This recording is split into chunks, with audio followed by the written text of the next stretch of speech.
Ladies and gentlemen, and welcome to Eerie Hour with Erich. For those who wish to hear tales of the strange, the macabre, and various urban legends, you have come to the right place. Tonight, join us around the fire as Erich reads a spine-tingling tale for your entertainment. Prepare to be scared, for this is Eerie Hour with Erich. And now, ladies and gentlemen, here is your host, Erich. Good evening, everyone, and welcome to Eerie Hour with Erich. I'm your host, Erich Davies, and once again, welcome to Around the Fire, where we tell stories of the strange, the macabre, and various urban legends. Tonight is part 2 of the Season 1 finale. That's right, we started part 1 yesterday, and now today, or tonight I should say, we start part 2. If you remember where we last left off, our author was facing a beast of unimaginable proportions. Let's just put it that way. No matter what he did, he chucked rocks at it. He shot at it with his rifle, but the beast was unaffected. And now it has gone off someplace else. Will our author make it back to his vehicle in time to escape? Let's find out. I need my glasses. There we are. Ladies and gentlemen, part 2 of Campfire by Daniel Martins. I clenched my jaw and tried to swallow down the rising sense of fear. I picked up one foot and took a single step away from the fire, wincing as the gravel crunched underfoot, which seemed deafeningly loud in the silence that was broken only otherwise by the fire. I peered around, muscles tensing with anticipation, but saw no sign of the thing. I took another step. The gravel crunched again. Still no sign of it. I relaxed ever so slightly, took a deep breath, and started briskly walking towards the trail. Once I hit it, I could turn right, and I was confident enough I could follow it back to the parking lot, even in the dark. I'd taken no more than a half dozen hurried steps when I stopped dead, frozen in place. I could smell it again, the reek bringing the bile up in my throat. Heart racing, I turned my head slightly to the left and saw that glint in the dark. The light from the fire had dimmed as I moved away from it, but I was still close enough.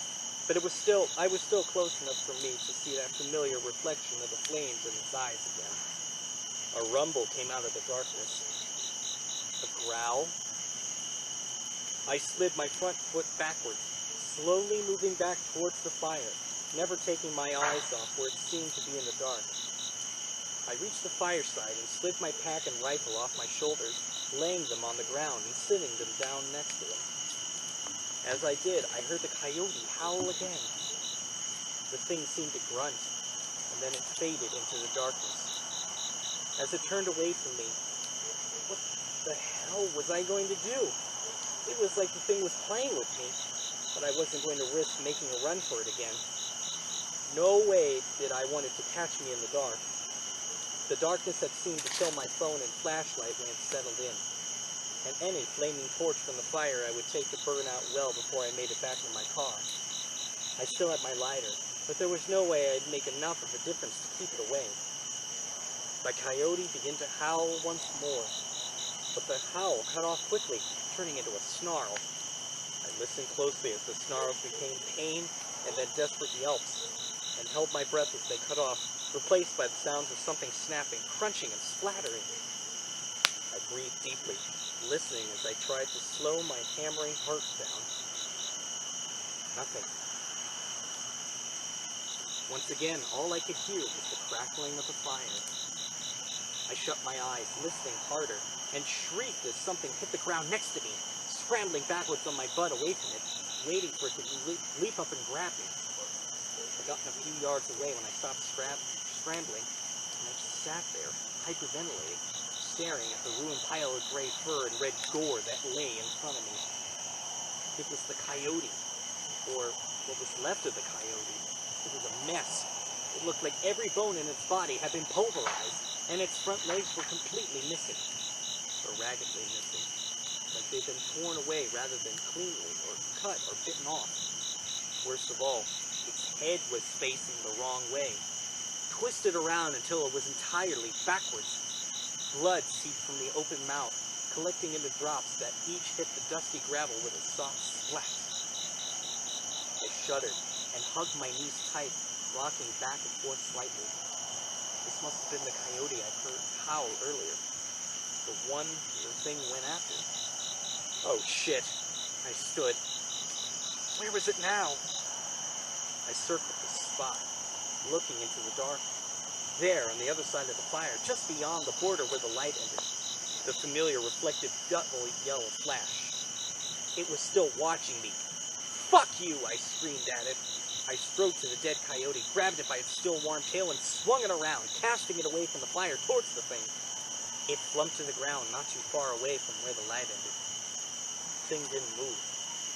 I fought to get my breathing under control, kicking dust over the small patch of blood that had pooled where the coyote lay. I looked at my hands. They were sticky with blood, too.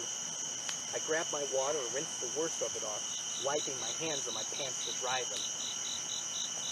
I heard a grunt and turned to see one long and possibly thin limb reaching in from the shadow to grab the dead coyote by the tail, slowly dragging it out of the light. It was hard to see any detail. It was almost as if it were radiating the darkness out from itself. But I could see that it seemed to end in a hand that, again, looked human, but wrong. The fingers were way too long, and they were jointed in too many places. It looked like somebody reaching out with a collection of tarantula legs on the end of a stick. It made a painted sort of sound while it was doing it. Maybe the light heard it. The coyote disappeared from view, leaving bloody drag marks in the dust, and I heard horrific ripping and squelching sounds. I guess the thing was tearing it apart and eating it. The eating noises eventually stopped, and the thing grunted. But it sounded unsatisfied somehow. It went back to staring at me. Whatever this thing was, it wanted me, not just the coyote. I picked up some more branches and built the fire, then sat down and stared at the reflective eyes in the dark. I don't know how long I sat like that for. It must have been hours. I built up the fire a couple more times and went back to staring at the thing. It grunt or howl every now and again, but it shut up, for the time being. It seemed satisfied just to sit and stare. Eventually, I found my blinks getting longer. Each time it was harder to open my eyes again. God, I was so tired.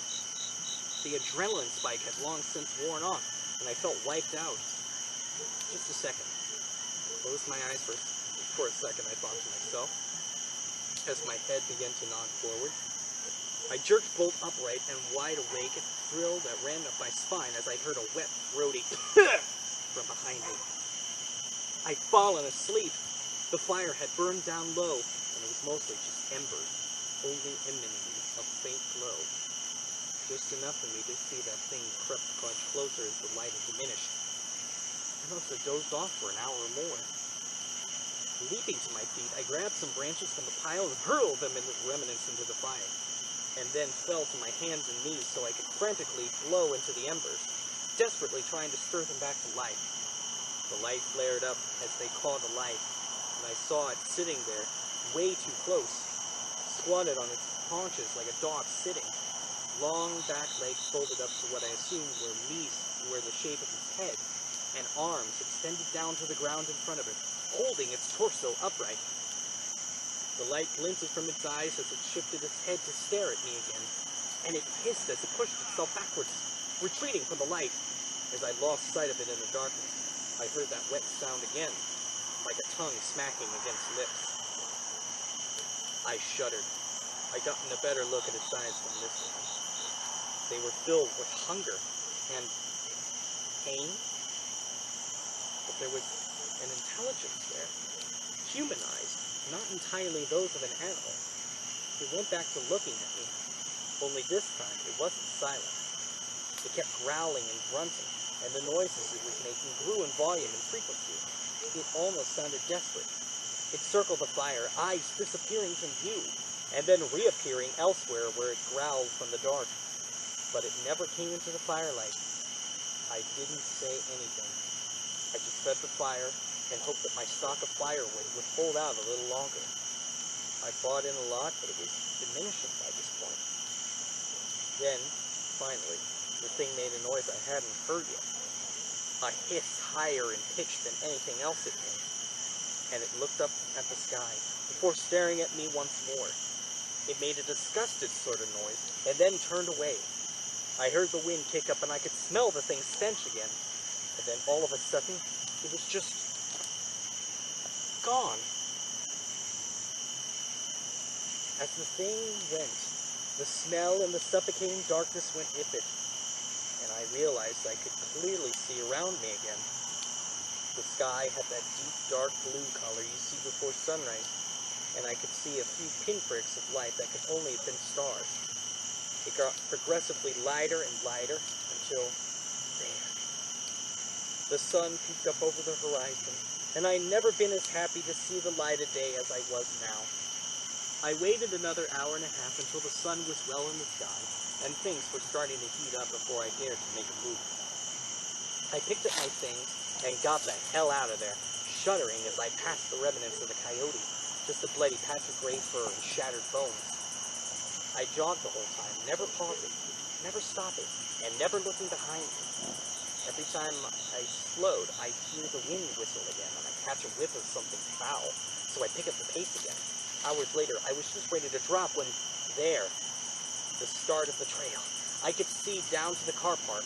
Without stopping my jog, I reached back and pulled my backpack off, holding it in one hand and awkwardly cradling the gun case in my other arm as I scrabbled to pack for my car keys. I almost tripped as the hard trail gave way to the gravel of the car park, but managed to keep my footing as I scrambled towards the car. I fumbled with the keys for what seemed like an age, before throwing open the door, tossing my things across, and slinging myself into the driver's seat, both hands gripping the wheel with a white-knuckle grip. I looked at myself in the rearview mirror, and I was taken aback at the haggard, wild-eyed figure that stared back at me.